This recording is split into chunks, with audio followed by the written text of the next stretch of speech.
Hey everyone, I am super stoked. I've been following Tom Schwab forever and love Interview Valet, and I've had so many interaction with his team who are bar none amazing. And of course, for those that don't know Tom, he is the founder and CEO and chief evangelist officer of Interview Valet, author of two amazing books, which we'll get into as well. And you're just like an icon in the podcast guesting industry. So I'm super stoked to have you on. Well, Lindsay, it's great to be here. I always say my microphone makes me sound good. My team makes me look good. I know, you're so awesome. And so we've been practically had a whole interview before the interview even started because we were chatting so much. But I love that being a leader in the space, you put out a state of podcast guesting report, and want to touch upon that quickly just to kind of lay that foundation of what's going on in the industry, and then kind of dive in how people can get more ROI from their podcast guesting and all that good stuff. Yeah. And we've been doing this now for over 8 years, worked with over 1,000 clients on 50,000 interviews. Wow. And I'm a geek. I'm an engineer by degree. So we keep data on everything. And every year we present the state of podcast guesting, where we pull all the data. Everybody's got an opinion. And if you get a couple data points, it's like, well, that's interesting. But if you get tens of thousands of data points each year, you can start making some decisions, making some trends, and see where the industry is going. And so we see that, for ourselves, we share that with our clients, but we also share that with the community because we want everybody to get better. And every year I challenge people, hey, share your data too, because we can all get better with that. And some of the things that data is power, right? Like you can change and pivot and go down a better path with that data. And without the data, you're just making, wild guesses. Yeah. So, everybody's got an opinion, but some of the things that came out in that study was, people say, well, what's the most common platform for podcast interviews? And most people will say, well, I use this, right? That wasn't the question. The question, So what's true. the most common? And before COVID, Zoom was about 1 out of 3 podcast interviews were done over Zoom. Now go ahead after COVID. So this last year, over 70% of them were done with Zoom. It's easy. Everybody knows that, knows how to use it. There are some other platforms that record locally, like Squadcast, Riverside, Zencaster. Those are growing also. But the one thing we're seeing too is podcast now means video, right? Before COVID, less than 1 out of 5 podcasts included video. Now it's about 75%. Yeah, that is a very interesting statistic. And I always even say to my clients who are podcasting, use the video portion because it's great content. You can use it in so many different ways on Instagram, Reels, and pull it apart. It's why not leverage that? So it's interesting that statistic is so polarized, it's so different. And it changes how you show up because you can repurpose that content in so many different ways. YouTube is one of the biggest search engines now for podcasts. You can put podcasts on Facebook, all these different ways. But as we work with guests, I always tell them, a few years ago, you updated your microphone so that you would sound professional. It's past time to update the video because you want to look professional, because as people see you, you don't want to look dated. The other thing is that we judge things by how they compare, right? So I guarantee you the host is going to show up looking good and sounding good, right? They're going to have a professional microphone. They're going to have their lighting right. So as a guest, you want to do the same thing, because if people see the host showing up as very professional and you don't sound good or don't look good, you just killed your credibility there. And I always say it's like being invited on somebody's physical stage. Yeah. You wouldn't show up with your hair not combed and just winging it. And I think a lot of people now, think, well, I've been on lots of Zoom calls, right? It's just a podcast interview. I'll wing it. And that's the quick way to get a bad reputation and then wonder, how come I'm not converting? Agreed. And I like how you can referred to a stage, because really it's a virtual stage. And those, how you show up absolutely matters. I still have, in the past had guests where it's, the background or in a sweatshirt. I'm kind of like, yeah, you know what I mean? I would never do that. Well, we see it with clients coming in, right? We interview every client that comes in. And I can remember years ago, there was a woman that came on, and she was an executive coach. She was dressed nicely. Behind her was a credenza with some tulips. And you know what? The color of the tulips matched the book on the other side. It was perfect. It was spot on. And this was for, a sales call with us. Now, the same day, there was a coach that we're talking to, and he had his computer on his lap, looking up. There was a halo behind him from a light. And he just didn't look professional. And when I heard the rates, her rate was probably 10 times as much as his. And I looked at that and I thought, I don't know what quality of coach you are, but you just communicated to me what you think your quality and what your value is. She presented herself professionally. And I was like, oh, yeah, I can see that. And the way he presented himself, he could be great, but we judge people by what they sound, what they look like. And it just communicated the value there. I know, it's so impactful. What was one of the most surprising findings from your report?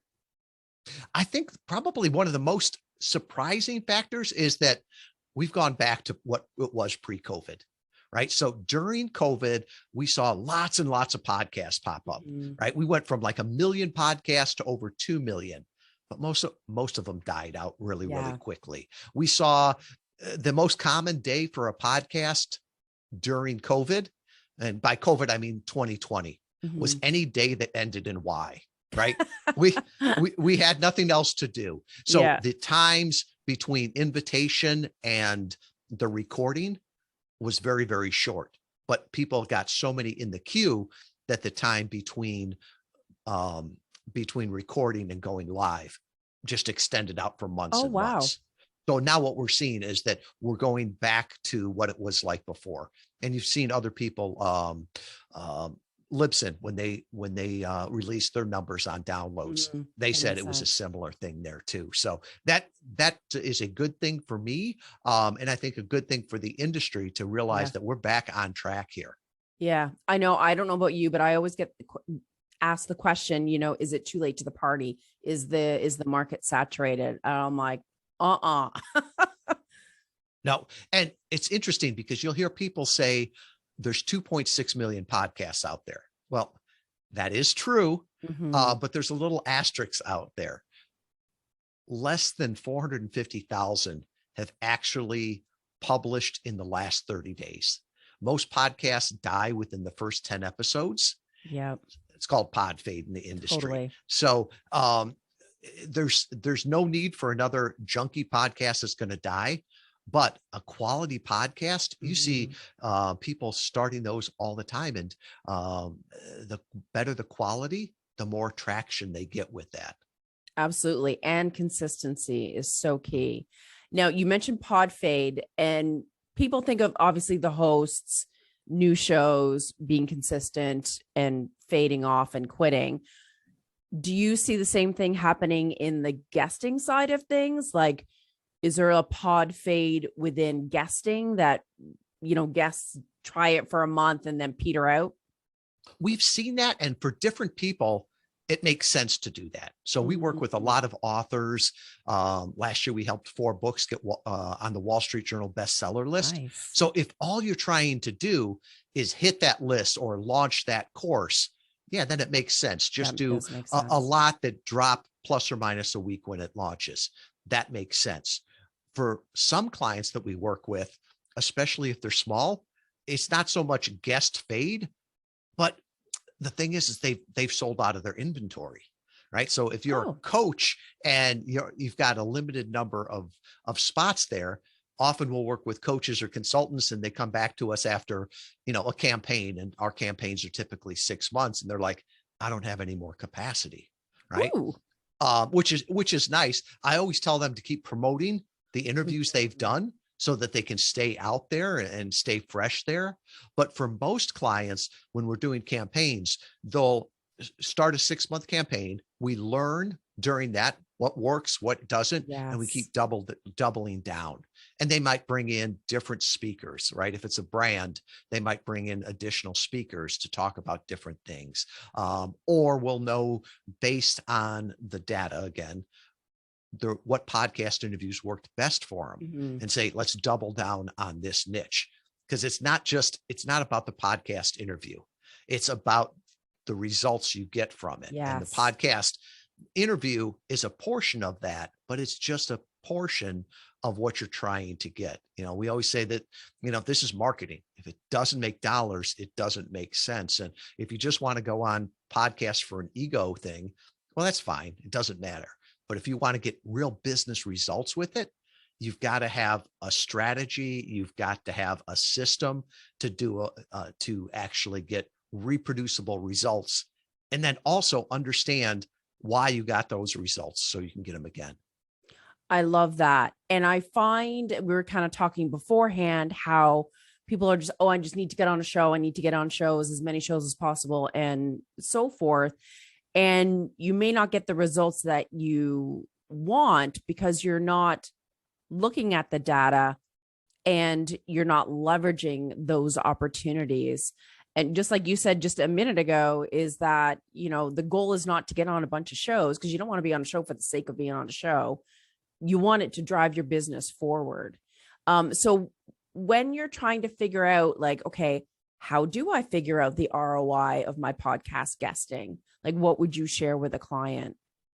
I would say, first of all, what is of value to you, right? We've got some clients that are doing it just for SEO value, right? So you can tell very quickly what backlinks you're getting, right? And with those clients, you say, hey, do you want to be on the Tim Ferriss show, or do you want to be on an undergraduate podcast at Harvard University with 100 listens?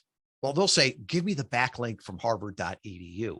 So some people will look at it from that value.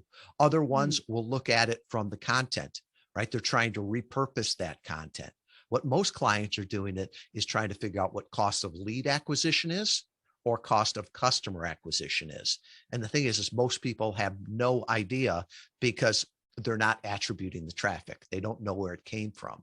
And so there's some things that you can do, like send people to a dedicated welcome page so that the traffic came from there, to ask them when they buy or when you have a discovery call, hey, how'd you find out about us? Because that way you can close that loop to figure out what the return on investment is. We've worked with a lot of publicly traded companies, and I love them because they can show us their cost of lead acquisition and cost of customer acquisition, down to the penny, and show us how it varies with other channels. Now, granted, if I ever shared that or talked about it, I'd also get to meet their lawyers, which I don't want to do. But we worked with a client, Craig Cody. He's a CPA. And he tracked all of his numbers. And a couple of years ago at Podfest, from the stage, he shared this so I can share it. He said at 1 year, he saw a 600% return on investment. And at 2 years, he saw 1,200%. Amazing. And then he'd also say, well, that discounts the future value of the customer, because with his customers, they're with them, 5 or 6 years. Absolutely. You're not changing a CPA, every 90 days. No. And I know Craig, and he was on my show years ago. So it's funny that you mentioned him. Yeah. He has been crushing it with his podcasting strategy for sure. And I've had this with a client of mine as well, where being on certain types of podcasts can really affect your ROI. Again, like I've always said, you don't want to be just on any podcast. So how do you work with your clients to figure out what kind of podcasts are going to get you that higher ROI? And I would say some podcasts can actually hurt you, right? Because you're judged by your affinity there. If you're selling a high ticket item, and somebody Googles you and they find your last podcast interview and it was on, I call them Wayne's World podcasts, right? Two guys in their mom's basement, that will kill the deal. Yeah. So the algorithm that we use, and after 8 years, it's a lot of experience. It's a lot of art, but then we also license a lot of databases now. So we've got the data with it too, but we're really looking at 4 things. And it's not so much the podcast as the audience, right? Don't talk about what podcast I want to be. Let's talk about what audience I want to speak to. So the first thing we look at is the podcast itself, right?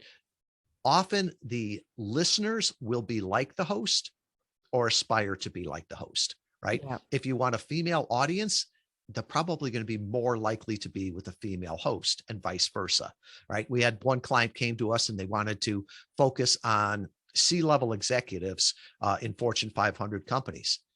Said, oh, we can definitely do that. And then they said, oh, I want to be on this podcast. And it was a great podcast, right? But I said, do you really think a C-level executive is going to start out or listen to a podcast that starts out with, yo, yo, yo, this is TS and I'm here with LP. And he's like, no. And I'm like, great podcast, but not for you. It's like fishing for sharks and going to Lake Michigan. Yeah. It's not going to work. Right. Yeah. So look at the podcast first. The next thing to look at is the website. When they've got show notes, it's much more discoverable for the long term. Also, you get that backlink, which is so vital for your SEO. And if they've got the content there, you can also repurpose that. So we've got the podcast, the website. The third thing to look at is the reach. And the reach is how many people are going to hear you. And that's not just downloads, right? It's also social media. Yeah. Are they promoting it? Are they promoting it to their email list?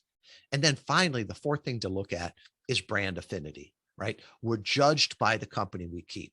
Yeah. So would you be proud if one of your customers heard you on this podcast?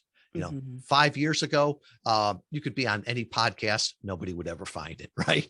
But now often your last video or your last podcast appearance will come up in the searches. Yeah. And I can think of, we were working with a company that was doing their initial public offering, and they were using podcasts as a roadshow and to get out there in front of investors, get the brand out there. And I can still remember we do a walkthrough interview with every guest to make sure that they're set. And this CEO said, hey, you know, my assistant was saying that the Joe Rogan podcast is a good one, and I should be on Joe Rogan. And this was the week after Elon Musk had been on there and smoked a joint, right? No judgment. It's legal in that state, all the rest of that. But I asked the CEO, I said, would you be comfortable on that? And he's like, I would get fired as the CEO if I was on that podcast. Yeah. And I'm like, yep, that's why we'd never put you on it. I said, I would never put you on a podcast with a comedian. And he paused and he goes, and that's why we hired you to find our podcasts and not my assistant. Agreed. You are speaking my language, Tom. Everything that you just said, I'm like, yes, it's so true. And it's like, there's so much more to think about in the strategy than finding a show to be on. Well, so much you more. You did that episode the other day about 7 tips for podcast guesting. And I loved it because I promoted that one because it talks about getting more out of every interview.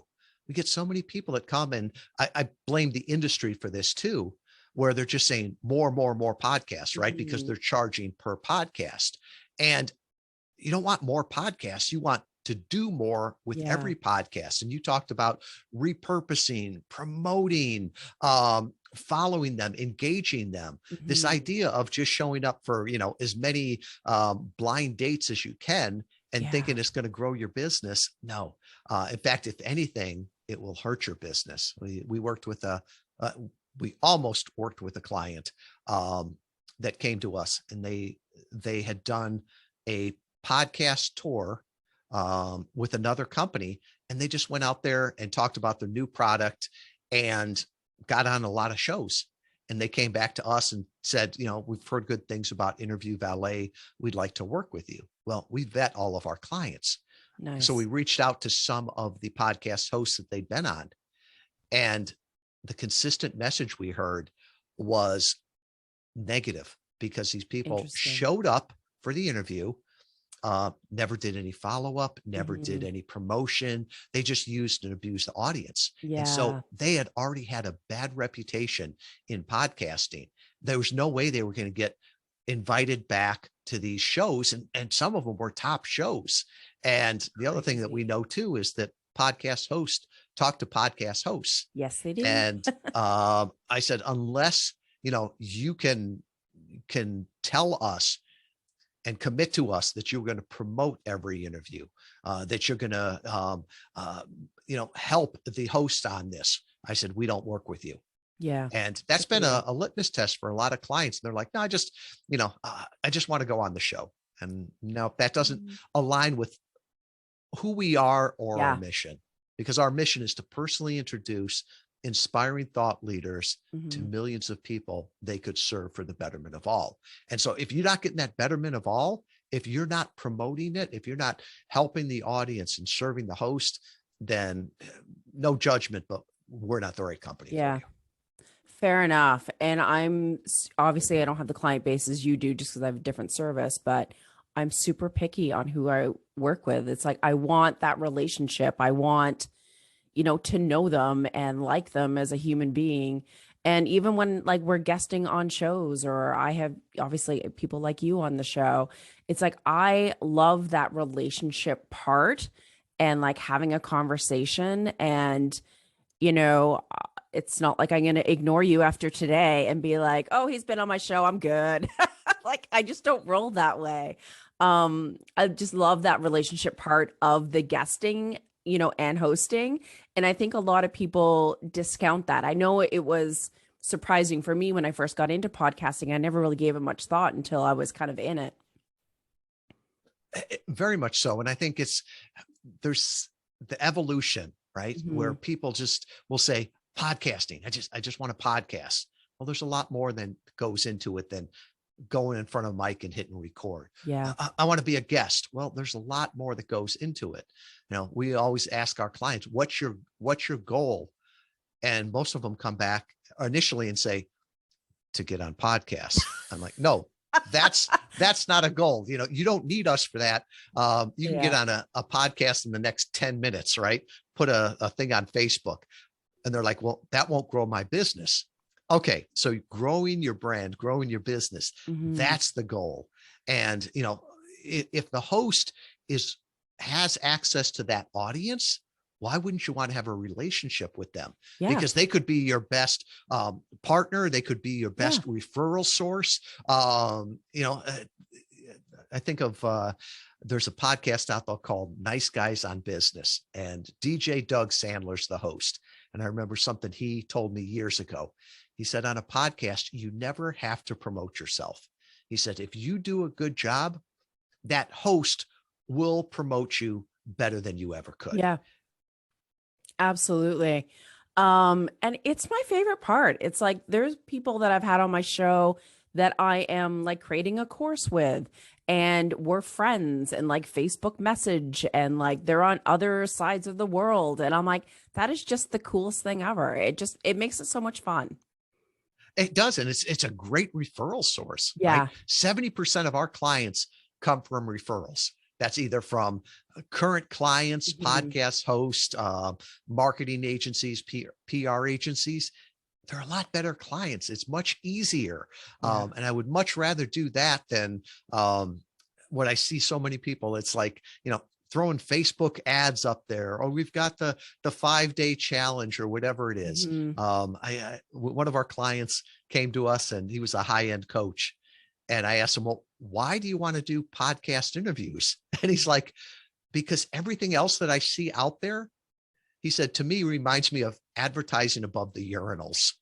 And I'm like, what do you mean by that? And he's like, none of my clients are going to hire me because they saw me on a Facebook ad. They're not going to hire me because they saw my picture above the urinal or on a park bench. He's like, whale, that's that old thing. Whales don't click and big fish don't swim through funnels. It takes that conversation. Yeah. And he realized that's what he needed to get out there in front of his clients. Good for him for knowing that. So how do you coach your clients? 'Cause again, I'm sure many of them come to you like, oh, I just want to, be a guest, but you have to like dig deeper to like discover what their why is and discover what their goals. Like, what should newbies that are wanting to get into guesting, what should their goals be? And I'm assuming some should be very concrete. Well, I think you should start with the goal, right? Why are you doing this? And I would say this for any marketing channel. When people say, you need to be on Clubhouse, you need to be on TikTok. Well, why? Yeah. Is your audience there, right? Start with why. Simon Sinek's book there. What are you trying to do? Why are you there in the first place? And then come back and say, well, is this consistent with my brand? Is it consistent with my marketing? Do my customers listen to podcasts? Mm-hmm. Do they need to have that conversation? And I think it's having goals for that and understanding that yourself will help you pick the podcasts. Yeah. And then when you're on the podcast, to actually talk about things that move people along from being just a passive listener to an active visitor to an engaged lead. So many times I'll hear somebody on a podcast interview and it's a great conversation, but they start going off on tangents here and tangents there. And I'm like, is that helping your business? Mm-hmm. Is that, if a marketing company did that for you, would you be happy with them? But yet you're doing it. So I think starting with why you're there and, to bring that value, to bring that expertise. And there's a lot of people we talk to and we're like, yeah, this won't work for you. And there's some things like if you're very geographically restricted, right? I know some great companies here in Kalamazoo, Michigan. I would not tell them to do podcasts because if you can't drive the 10 miles to them, you're not going to be a customer. So why would you do that?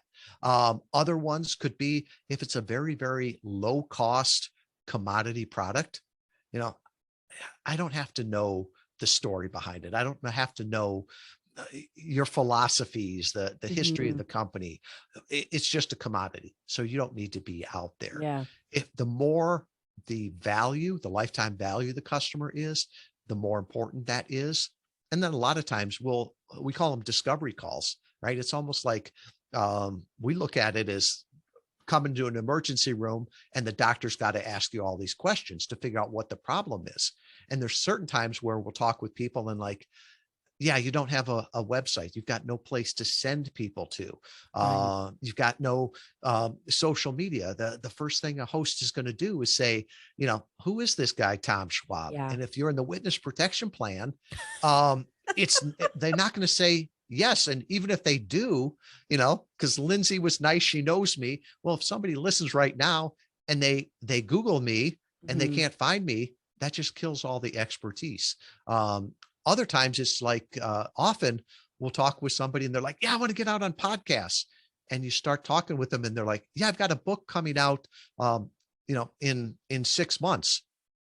I'm like, I would wait a little bit, right? Why don't you tie it to that book? Yeah. There's that timing. You don't want to talk about it too early because nobody's going to pre-order the book 6 months before. So we'll work with them on that to try to figure out the best timing and also what are realistic goals for that point. And I love that. Like you're so strategic on looking at the big picture versus just getting on a show because it can make or break. And like you said, there's some people where it's not a fit. Even for me, I've had people come to launch a podcast and I'm like, asking various questions. And I'm like, honestly, not that I don't want your business and launch your show, but I actually think podcast guesting would take you further than launching a show. So it's like exact same thing. There's the why and being strategic with your business and long term. So I love that you look into all of those pieces. And I don't think it's even either or. right? It's not podcast guesting or hosting, because there's a lot of people will say, we've working with them and it's like, now's the time for you to launch your own podcast. Yeah. Right. I always look at it as like Uber, right? People say, well, should I be an Uber driver or an Uber passenger? Same great platform, right? Yeah. But what are your goals? So if you're a podcast guest, it's a great way to go out there and get new exposure, to get new leads, right? Once you have those, then being a host is a great way to nurture those leads, to nurture your current customers. But the idea that nobody knows who I am and I'm going to go out and start a podcast, I think if they have no list, they have no following, that's going to be really tough. If you build it, they will come. No. And even, and you can point to people that might have done that 7 or 8 years ago when there weren't as many podcasts, right? If you hit new and noteworthy, your podcast was going to take off. Yeah. It doesn't happen anymore. No, so true. And I think part of the puzzle is like setting those expectations. Do you ever get clients coming to you with unrealistic expectations and you kind of have to go through that? Very much so. Yeah. And we talk about that from the very beginning. Because you said something about, well, you want their business. It's like, no, I want their long-term business. Yeah. And I want them to be happy. I want them to bring more clients to us. But yeah, some people come and they think bigger is better, right? And they're like, well, I don't understand why I can't be on, Brene Brown, Tim Ferriss, and Oprah. Do you know who I am? I just wrote a book. No, they don't know who you are. Yeah. The other ones are trying to explain to them what podcasting is.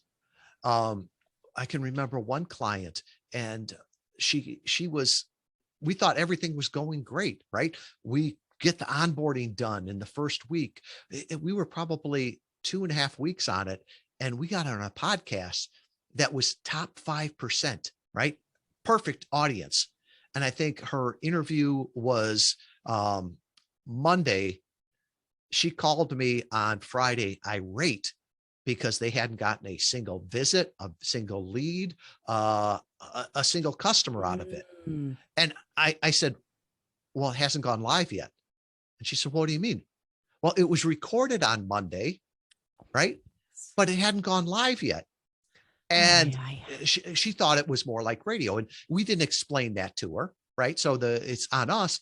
But then the other thing was that trying to educate people, because she came back and she said, I don't understand why, I'm only in front of 10,000 people on a podcast.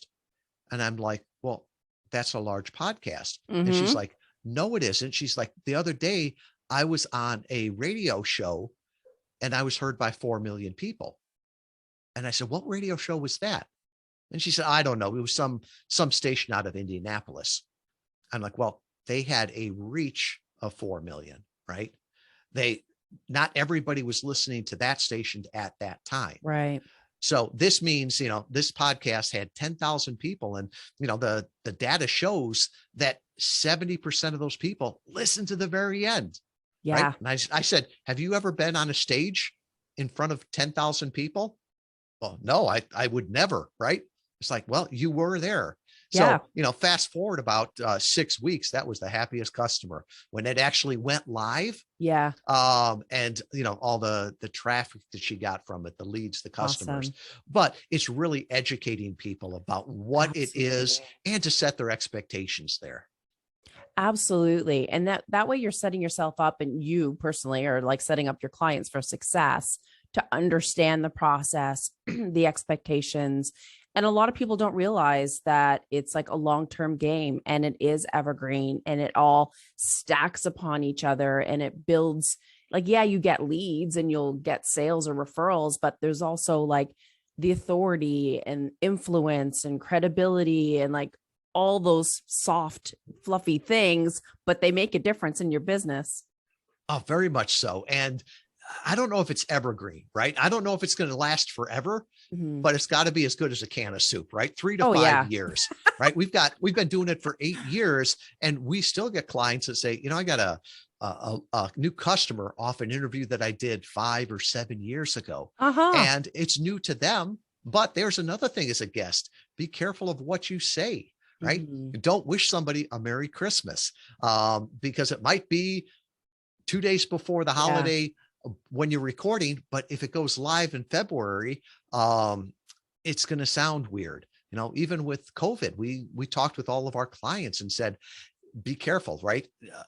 Don't make any predictions and be careful what you call it, right? Because early on, what's it going to be called? Is it going to be called COVID, Corona, the China flu, whatever? And if you call it the wrong thing, with time, that could sound very, very bad because it's going to have different connotations. So, you know, we said, talk about, you know, make it generic in challenging times like this, you know, the pandemic, whatever it is, things that are timely, but also timeless. Such good insight. And it's like, we've covered a lot in a little while. But I just, again, I just want people that are starting into guesting is to understand the whole strategy behind it, so that they can be set up for success. So I so appreciate your input and your experience and all the data that you've curated over the years. It's super useful for the industry. Well, I always say what we do is not magic and it's not a secret, right? It's a process. It's a system. We do it with excellence. But, you know, I publicly share everything we do, everything we learn, put a book out there, actually 2 books that sort of talk about why we do it and then how we do it. So I always, you know, share that with people, and a lot of people follow it to the T. They follow the recipe and they get great results. Other people look at it and say, well, there's a lot of things here. Can you just do it for me? Can I be the guest? Will you take care of the rest? Yeah, absolutely. So speaking of your books, we didn't quite get to that yet, but can you at least share what they are, where to find them, and of course, where people can go to find more resources about guesting? So I'm not here to sell anything. And I would advise people, don't ever sell on a podcast interview. If you want a free copy if you want to buy the book, it's on Amazon. Yeah. If you want a free copy, the book is called Podcast Guest Profits: How to Grow Your Business with the Targeted Interview Strategy. It's the playbook that we use. Nice. And then I had a follow-on book called One Conversation Away, which is more the strategy of why it works, why we do it. And I'll just put all of those if you want at interviewvalet.com/leverage. And here's pulling back the curtain on it. Best practice, always send people to a dedicated welcome page. You want to see what a welcome page looks like? interviewvalet.com/leverage. When you go there, it's going to be the artwork from the podcast, right? There's some boilerplate text, my picture, and then give people 3 ways to say yes, right? A small yes, right? For us, there's an assessment, 10 questions. Will podcast interview marketing work for you? The medium yes is the book, right? It's more of an investment of time on your part. And then finally, if somebody hears you on a podcast and they're like, oh, Lindsay is amazing. She works with people like me. She helps people like me. She's the answer to my prayers. Well, don't slow them down in a funnel, right? If they come with credit card in hand to talk with the wizard, let them talk with the wizard. So we always put, you know, there's a link there to my calendar, right? If you want to talk, if you want to do a discovery call, how you could use this, how we could help you, all of that will be there just at interviewvalet.com/leverage. Perfect. And yeah, I love sharing resources with people. I just want people to get on the right track and succeed. So you have done that in a nutshell today and more. So thank you so much. I really appreciate your time and your insight. And everyone should read your articles and follow you. And yeah, you're a gem. Thanks, Lindsay. All right. Bye, everyone.